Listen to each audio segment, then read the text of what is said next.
Here I go. So I'm hoping that you will feel like this is a webinar that helps you be able to write better grants. And we're going to talk about some different ways to do that. And it's not your average regular grant writing webinar with really specific, application tips. We're going to talk a little bit more about a high level, and I'll tell you a little bit why and who I am and what has led me to do this. So, Alison Freer, I'm in Tecumseh, Ontario, which is the traditional territory of the Three Fires Confederacy of First Nations, made up of the Ojibwe, the Odawa, and the Potawatomi peoples.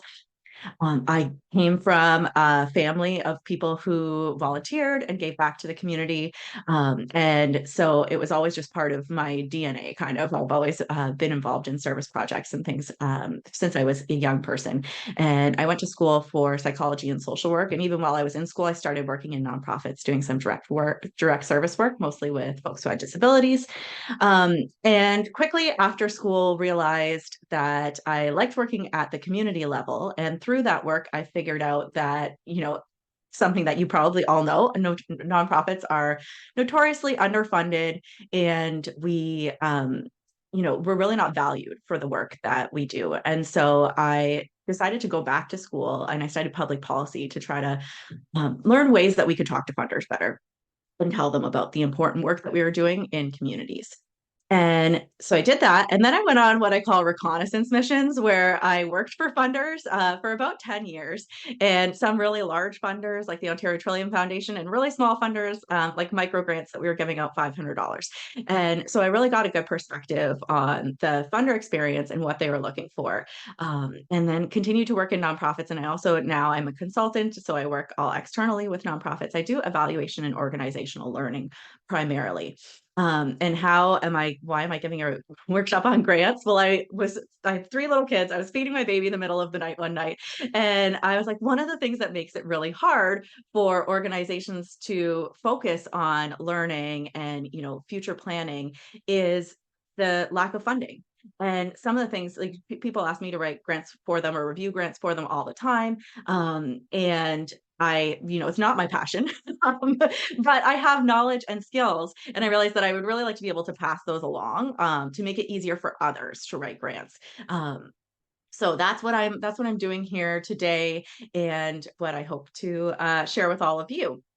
I am also currently doing a PhD in evaluation, where I'm looking at how organizations use evaluation and evidence to be able to inform their work, and specifically to inform system change. And so that's what we're working on. I do still work with some funders, and I aim to them understand the context that's in nonprofits.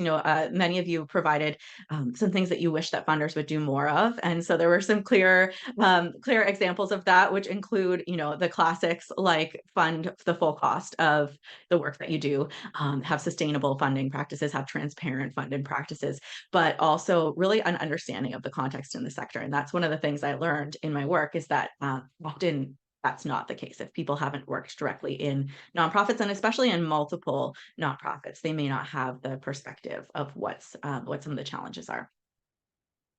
So here's what we'll cover today. So I came up with 5 tips that I wanted to pass along. So the first is around getting your program or idea ready.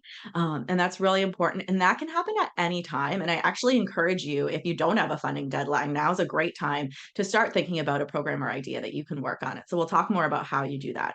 I'm an evaluator, so lots of this comes with questions and checklists. And so I will share these slides afterwards, so you can refer back to them. And like I said, I will have the recording posted. The recording will be just the part that I'm talking, and not any questions. I will also ask that you hold any questions until the end, just because there is a lot of content we want to get through, and I don't want to, compromise any privacy with posting the recording. So the second tip will be around finding funders that are the right fit, and this is where we might have some maybe a little bit more radical ideas, but we'll see what you all think of these. But really thinking about like what funders you need to be able to do the work that you're doing, the great work that you're doing in communities. We're then talk about answering the questions that funders are really asking, because those can be quite nuanced. We'll talk about how to be realistic about your budget, and what some of the problems I see in nonprofits with budgeting are, and how to overcome those. And then I'm an evaluator, so we're going to talk about how to learn and improve as you go. So I'm going to launch a poll here, and I'd love to hear your experience currently with grants.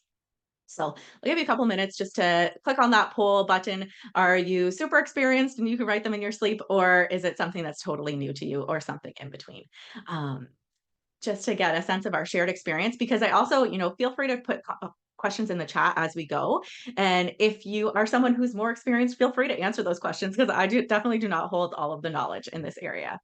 Um, so I would love for us to be able to share learning and experience there. All right, I'll give it another 10 seconds for the poll.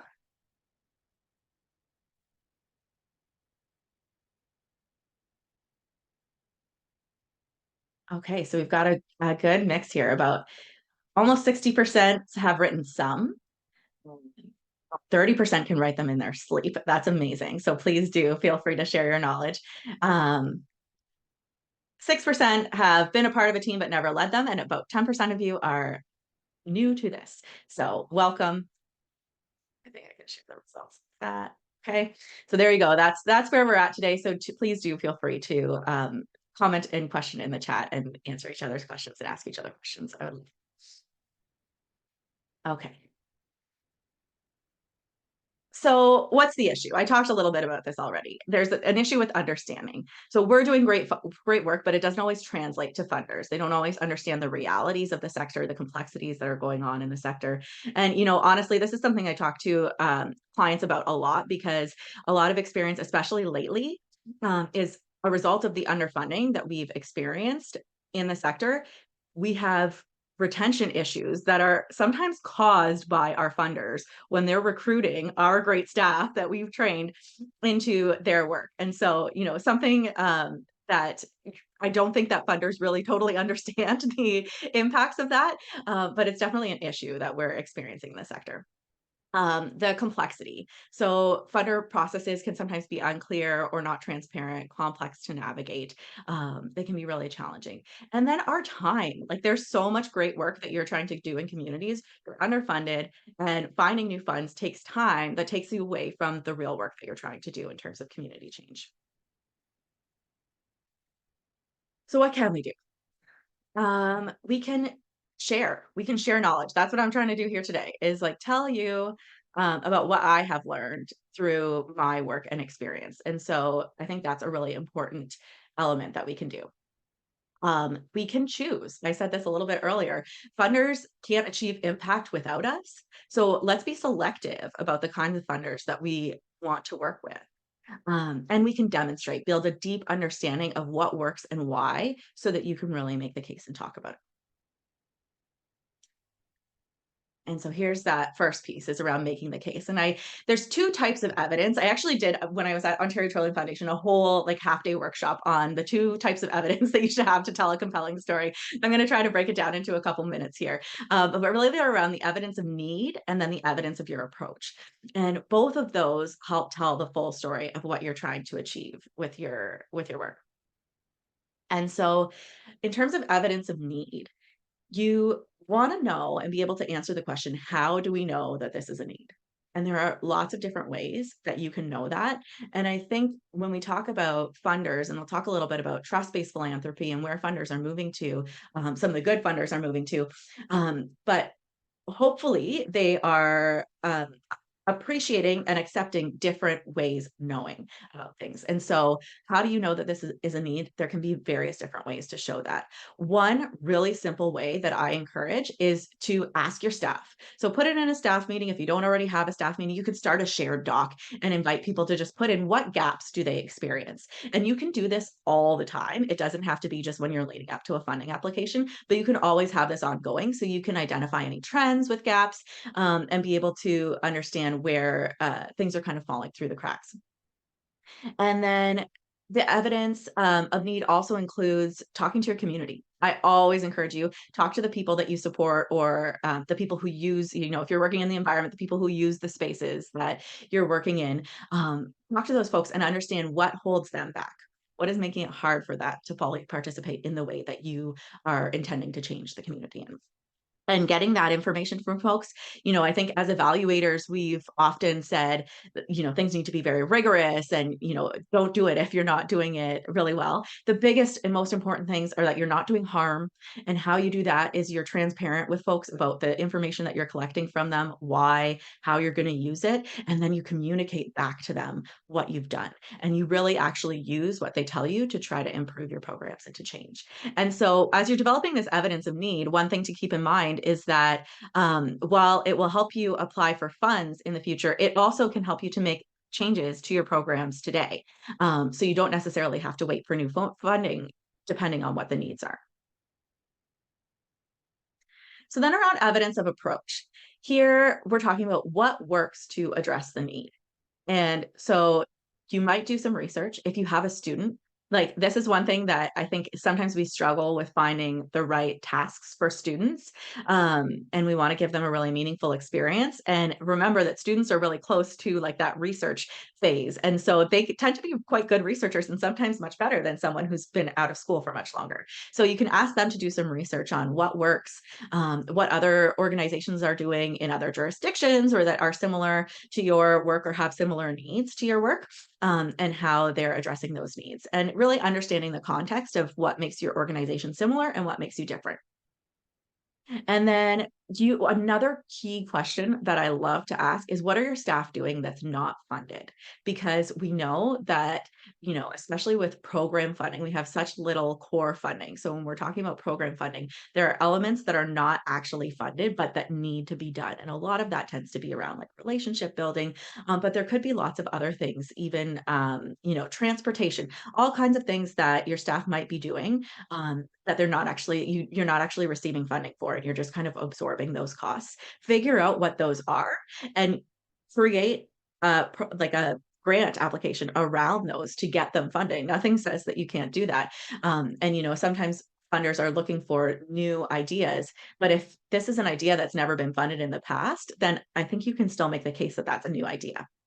Um, and then question 3 is around, what do people want to make the situation better? So again, going back to the community, and you can actually ask these questions both at the same time. Key example that I always give is, you can just have your staff, if you give them a couple of really good questions to ask their participants or to ask out in community, then you can do that all at the same time. So you can ask them what the needs are and how would they solve them. And that is really going to help you make a robust plan for your approach. So you want to find these different evidence of approach. Funders. So here's a big soapbox that I'm going to get on, is too much time is wasted writing applications that aren't the right fit. And there's a couple of reasons for that. Funders come in all shapes and sizes. And so it's really important that you understand clearly what you need and what to be more selective about when you're applying for funding. And so, so mentioned that I'm doing a PhD, and when I talk to people who are farther along in the process or have recently completed their PhDs, I ask like for advice, right? I'm super curious just as a human. And so I ask for advice, and often I'll hear like how the when you're building your committee, how the person treats you, when you're just starting the conversation with them, is probably how they're going to act throughout throughout the process. And I think that's true of funders as well. So, when you can, I totally recognize that sometimes you gotta like accept the bad funder because you need the funding. But when you can, try to be more selective. And what this is going to do for you is actually make it easier for you in the long run, because the reporting requirements will hopefully be a lower lift. Even the applications will be simpler to write, but also you'll be more likely to be successful. And I should say now that I cannot make any guarantees with any of this. Of course, funders make their own choices, but I'm just trying to give you some information that will help you to get closer to, more successful grants so that you can actually write fewer of them. And so really assessing what a funder's approach is like. And I mentioned earlier, trust-based philanthropy. That's a great place to start. And that's where you're thinking about, are they really clear about their process, about their eligibility criteria, about their assessment and how they're assessing funds. Somebody talked about in the registration about really being clear about priorities and objectives.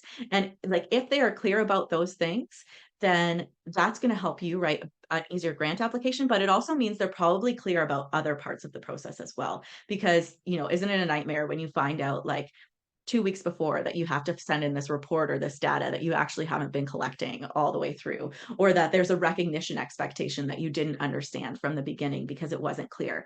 So, really making sure that you're finding funders who are approaching investments in a respectful way, and wherever you can, focusing on those funders and building relationships with them. So you can reach out to funders, you can have conversations with funders. And I think there was a time where that was not possible. And there are still lots of funders who that is not possible with, but with some of the funders that are moving into trust based philanthropy, those are opportunities that they have. The other type of fit that I really want you to think about is your organizational fit. So, one thing, and I talked about this in a post a couple of weeks ago, if you are not super confident that you meet all of the eligibility criteria, I want you to look into that. So, contact the funder, talk about what your issue is. Really make sure that you understand that you meet the eligibility criteria, because one of the things that happens with funders, and especially as we move into more AI assisted funding processes, is that eligibility criteria are like getting in the door. So even if you wrote the absolute best grant application and you were not eligible, nobody read your grant application, honestly.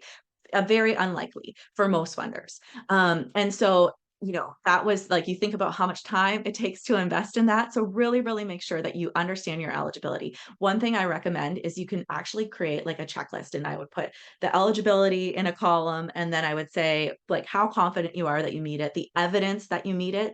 And if there are any question marks, then you reach out to that funder and you ask them. Sometimes they might tell you you're totally not eligible, sorry. If that's the case, they might actually be able to recommend another funder that has different eligibility criteria. Other times they might tell you, oh, you are eligible, but you just have to position it in this way. And so it's really valuable information to have before you even start the process of writing your grant application. But also then really thinking about what your organization needs are. And I mentioned that I was going to get like a little bit radical here. And part of that, I realized that I have the next slide. I was talking about this. Are they clear and transparent? Do your values and priority align?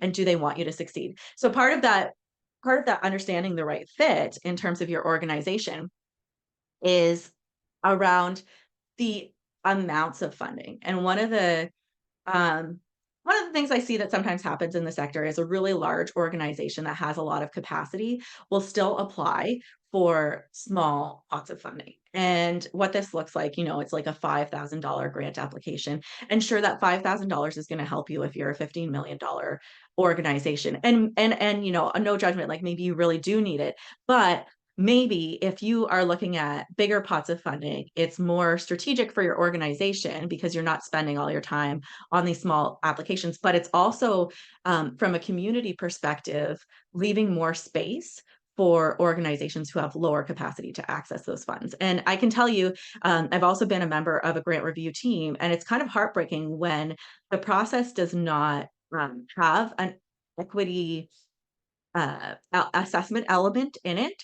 And I'm reading a funding application for one of those really small amounts of money. And I can tell that the organization has a lot of capacity, partially by their name, but also just by the way that funding applications look. You can tell kind of the capacity of an organization. It's not like fail safe, but often you can. And so if they're not asking like, you know, about equity in terms of the funding applications, then you have to, based on the criteria, decline something that the $5,000 might really make a huge impact for, versus that $15 million or $100 million organization where the $5,000 is really just a drop in the bucket. So I think as organizations and organizational leaders, think about being strategic about where you invest your time to prepare applications and what impact that might have on the rest of the community. So questions.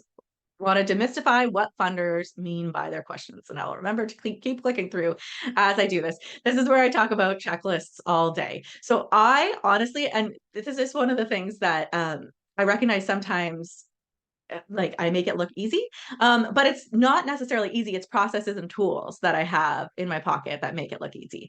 And so I really recommend checklists for everything. Turn everything into a checklist, whether you're like printing out the questions and checking them off, or as like I do is create a little spreadsheet and put all the eligibility criteria into a spreadsheet and check them off. I put all of the application questions. What I'll do actually, if there's text. You usually work in a Word document or a shared document to write the application, because often the systems are hard for collaboration and they're hard for just going back and forth into the system. So I'll usually work in a document, but I'll actually put as a comment all of the text that goes with the application questions. And so then I'll go through and treat that as a checklist and make sure that in my response, I have answered all of those components of the questions. Because what happens then when you get to the assessment criteria is your grant reviewers are going back to the application and they're trying to find the evidence that you have answered the questions. And so you want to make that as easy as possible for them. So that's going to be a better experience for them, which is going to likely make them rate you more highly. So really making sure that you understand these three components, the eligibility, like I said, that's baseline getting in the front door, but then the specifics of what questions they're asking and then how they're going to assess your grant. And if you've treated those like checklists, you can feel pretty confident that you're submitting a comprehensive grant application. Lingo. Okay, so a couple of things that funders might say, and I actually saw this in the comments on the registration as well, that can sometimes be confusing. So one thing, and actually see this often when people like organizations apply for grants, is around goals. When funders talk about things like goals, priorities, objectives, and outcomes, they often mean theirs. They often mean their own. Like, how are you achieving the outcomes of the fund or the objectives of the fund?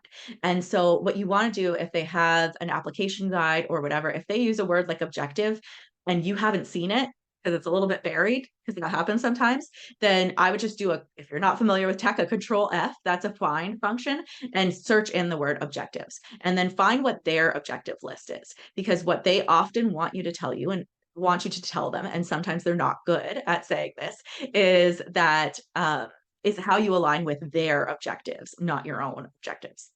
It's a little confusing, I know. And this is no knock to funders, and I wanted to say this too, like, I think most of the time, now things might be changing a little bit, but most of the time funding applications are written by humans and we're all fallible. And so where the applications are not really clear, often sometimes it might be intentional, but most of the time it's actually not intentional. And that's where if you do have questions or you're not really clear on what they're asking, if they host a webinar or if they have an opportunity to reach out or even a chat function on their website, ask those questions. Chances are other people have them too. So it's good to help also inform them about where there might be challenges with their application processes. Timelines. And this is timelines about your grant. So somewhere in the application, it might tell you the earliest start date and the latest end date, and maybe even some other key dates in terms of reporting and things like that. And so you really want to be aware of those and make sure that your application matches those. Because again, like eligibility, if your start date is too early, they actually might just see that and not fund it. So making sure that you're matching up with their timelines that they've set up. So then the work plan, being really detailed, and like the right balance of detail in the work plan. You want to be detailed, but not too detailed. So they want to know like the high level activity, when you're going to do it, who might be involved often. And usually they'll have a template for this, but if not, you could create a simple table that has these headings, and why you're doing that activity. What's the goal? What are things going to be at the end? Those are the kinds of things that often go into work plans, and they may differ by funder, but you would use their tools.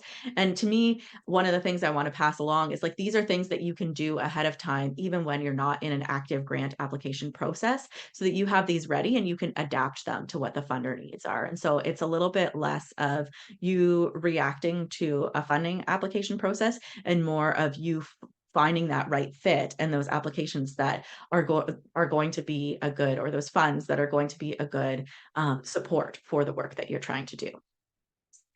One hot tip I will give you is grant reviewers do not know you or your project. So you know somebody who also doesn't know a lot about your work, but who is thoughtful and is willing to give you a little bit of time. And so ask them to review it, tell them to ask questions, encourage them, say you really want their feedback, anything that's not clear.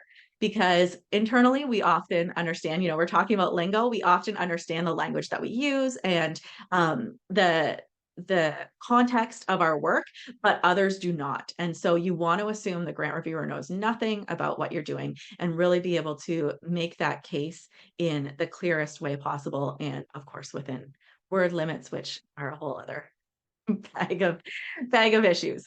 Um, so budgets. So we've got some bad budgets sometimes, some bad budgeting habits, and I don't think that it's your fault. I don't think that it's the fault of nonprofit organizations, but I do think that there are opportunities to make it better. So what are some of those habits? So, it comes from chronic underfunding and really mistreatment by funders, that have led our work to be undervalued, and I say here us to undervalue our work, and sometimes that is what it looks like in the budget. And we do that from a place often um, of like just real experience because we've had funders and especially, I'm thinking like a decade ago, funders who come back and say, you need to cut that salary, you need to cut that FTE, that kind of thing. FTE is a full-time equivalent for people who don't know. But so, you put in a full-time position and they come back and say, can you make that a 4-day a week position? And you're not a 4-day a week employer yet. So, that we've had funders who have that expectation of us and we need to feel comfortable pushing back on that now. And I'll talk about a couple of ways to do that because I think it's a huge issue.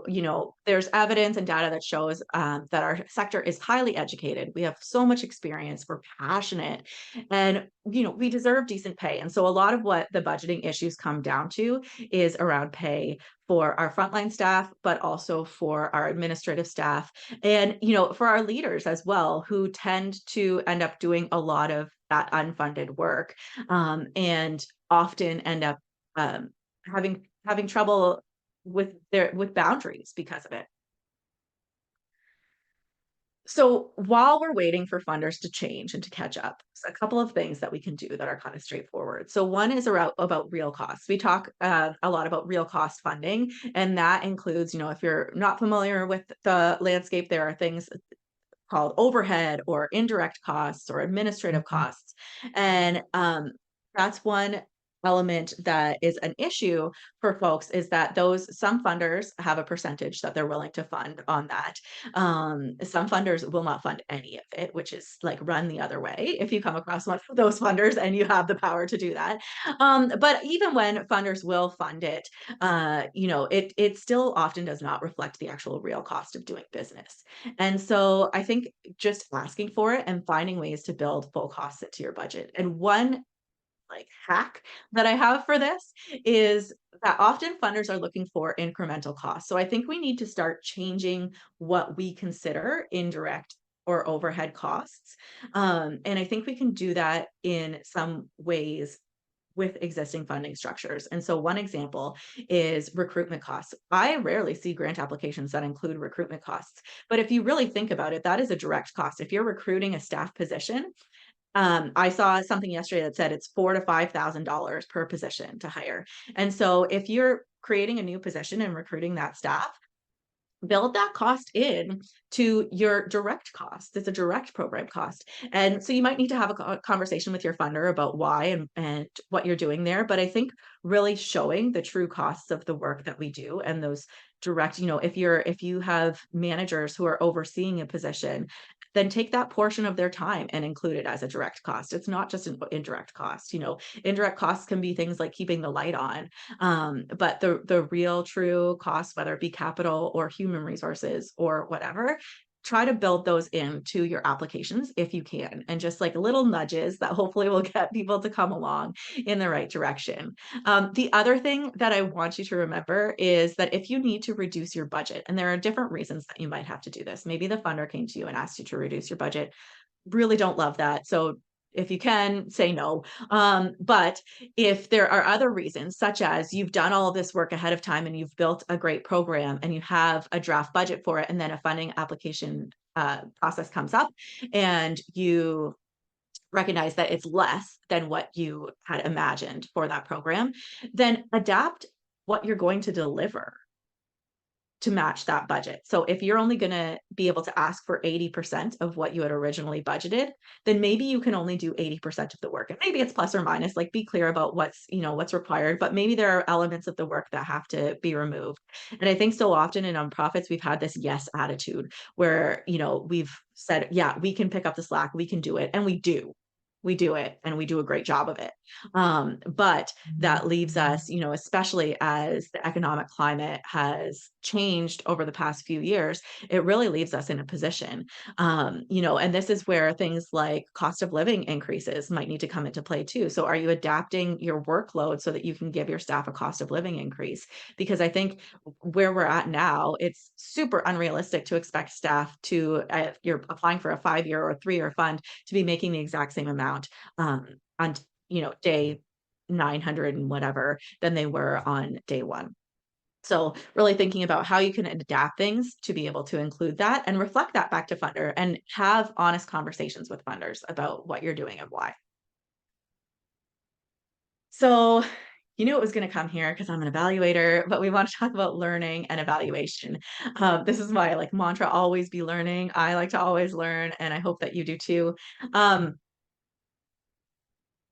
I had more polls that I forgot about, so I'm going to try to pop up another poll here if I can. Um, so I think that there are some really simple ways to embed. Here we go. On this one. I think there are some really simple ways to embed learning into your organization. And I am going to actually talk to you about, like, kind of surreptitiously here, three different ways. So it's not just embedding learning into your application, your grant application planning, but it's also about the process and about when you're making the case and how you can use these things.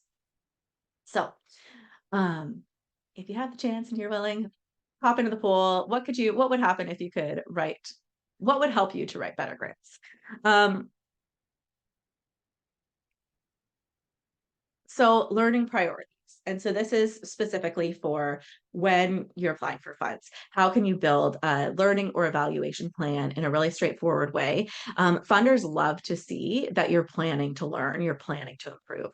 Good funders. They want to know what how you're planning to use the work that you're doing to make the community better, but also maybe what you're going to be able to share back with them. And so, some three really simple, straightforward questions. You can ask these in a staff meeting. You can ask these if you have a group that's writing the application, but you can also ask them in community if you have opportunities to share with community. So I'm going to leave the poll open for 5 more seconds and then I'll end it and show you what we heard. Um, One, what's the most important thing that you wanted to learn? What is your learning priority for this specific project or for your organization as a whole? If you're in a lucky position to be able to be applying for whole organization funding. Here we go. Oh, okay. I actually can't see the results, so I'm going to stop sharing. But thank you all for for completing that poll. Okay, so what's the most important thing you want to learn? What is your learning priority? That's number one. Number two, how will you learn it? So this is where all the things come into play. So, what questions do you have? What questions are you going to ask to learn that information? What data are you going to collect? And how will you collect it? Where will you store the data? And then how will you analyze it? And some quick tips on all of those things. Asking good questions. You can Google good evaluation questions and you can use those. But you also, if you're a curious person, which I'm guessing many of you are, you will come up with questions on your own about how to get that information that you want to learn. I really encourage really simple ways. I talked about asking staff for their perspectives. That's a really easy way to learn new information if you're not already doing that. Talking to community, you can have simple surveys and tools. The most important thing is to think about how is that data going to come into your organization. So if you're asking staff, are you recording the meeting and transcribing it? If you have staff going out, I will usually just actually create a quick Google form and invite people to complete that Google form. How are you going to collect that information? And then once you've got that information, how are you going to analyze it? And another simple way I love, we call them data parties, but bringing what you've learned into a group setting and trying to make sense of it together. And so even if some folks on your team don't have really strong skills in this yet, it's a it's a like simple way and straightforward way to be able to bring people in, and they all do have great perspectives. So those are some ways that you can learn the information, but then also thinking about what will be different at the end. And that's really about those outcomes that you want to be able to talk about. And hopefully through the process of building your grant application, you have been thinking about this quite a bit, but making sure that you're really clear on articulating what is the change that's going to happen as a result of the work that you're doing. And that could be broadly in community, it could be in an individual person's life, it could be in a park or natural environment. Lots of different ways that that you can make changes, but being clear about being able to articulate those. So always be learning. Like I said, a couple of other places that you can sneak in this learning around evidence. Whether or not you get the funding, don't lose what you learned while you gathered your evidence. So being able to collect that, like I said, in a shared doc or some kind of shared space where you might be able to use that to make program improvements that actually cost nothing and maybe even save you money. Um, and you can do that today rather than waiting until a grant application or until you get the funds. So really making sure that you're capturing that and that you are using that to your advantage is so important. And then the other thing that I talk about is the process. So do a quick touch base after the application process. What worked? What might you change next time so that you are also learning about your own processes and how you can improve them? Sometimes you're at the whim of a funder's short deadline. And that's a challenge, and that's always going to be a challenge until you are able to start finding those funders who don't do that and who do come up with a more respectful way of launching grant application processes. But in terms of your own work, sometimes, the grant application slides to the side of your desk and you haven't prioritized it. Are there ways that you can build processes in to be able um, to make the application process a little less painful. And another example of that is being able to delegate components of the work. Being able to, one thing that I encourage organizations often to do is to have some key tools, for example, to calculate like mandatory employment related costs, MERCs, having key tools where that's available so that the person who's writing the application can just pull that together. And hopefully it's not always the leader or the ED. I know that often it is, but if you can have those key tools to be able to pull that together, and then just have it checked by the finance department, that's going to streamline things a lot. So one thing that I do want to say too on that note is that I like for a lot of organizations that I work with, it tends to be the executive director who is leading the process. And I think that often that is because it's really time consuming to be able to train people to do this kind of work and to understand all of these nuances that we've talked about today. And also because when there are, especially those really tight turnarounds for applications, EDs are trying to protect their staff and they recognize what the complexities are within their organization in terms of compensation and in terms of the workload. And so they don't want to put that onto their staff. So they're the ones who are working overtime to get the application in. So having these kinds of conversations about how you can improve the process might give you opportunities to be able to share the work in different ways, so that you actually have a more streamlined process as you go. Because one of the challenges is that depending on the size of your organization and the number of grants that you apply for on any given basis, um, you may have some expertise in-house, but often people tend to forget what's going on, right? And so if you haven't written a grant application for a number of years or even a number of months, then it might be challenging to remember all the steps and all the process. So I'll post this recording, so do have it, but making sure that you're sharing that work and you are doing that reflection is, I think, really going to help you be able to make the process simpler moving forward, because I want you to be able to spend your time doing the great work in community that you're doing and actually working on system change and advocating for the ways of doing things that we know could be better. So a reminder, we've got 5 tips here. So it's really important to have a compelling plan as a start.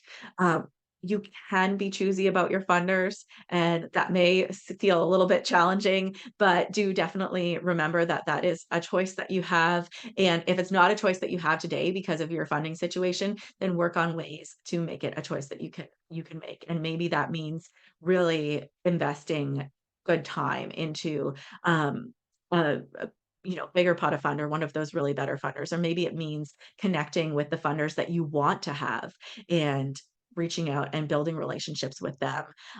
There are also, some funders that have different types of processes. If you can find a funder that has an expression of interest, that's going to be a much simpler process to, when there's two-stage processes and you can apply for an expression of interest, and that way you don't have to go through the whole application process to find out whether you were eligible or whether your priorities aligned with the funders. And so those are good places to kind of invest your time as well. Be a detective with the application. Remember that control F, find out if they're using words in their questions, find out if they've mentioned it somewhere else. And sometimes even just reuse their words. I think if you're like me and you've been in academia at all, it's a little scary to reuse someone's words because it feels like plagiarism, but it's actually like a psychological benefit. If you're using similar words or the same words even from what they used in their priorities, then it triggers them to remember, oh yeah, that's what we're looking for.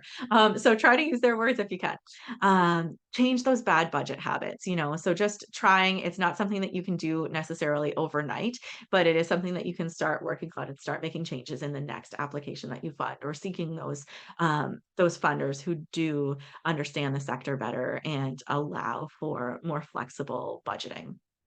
And then, of course, I will say it again, always be learning, find ways to incorporate learning into your work. It's so critical and it can really improve the work that you do, but also the communities that you work in. So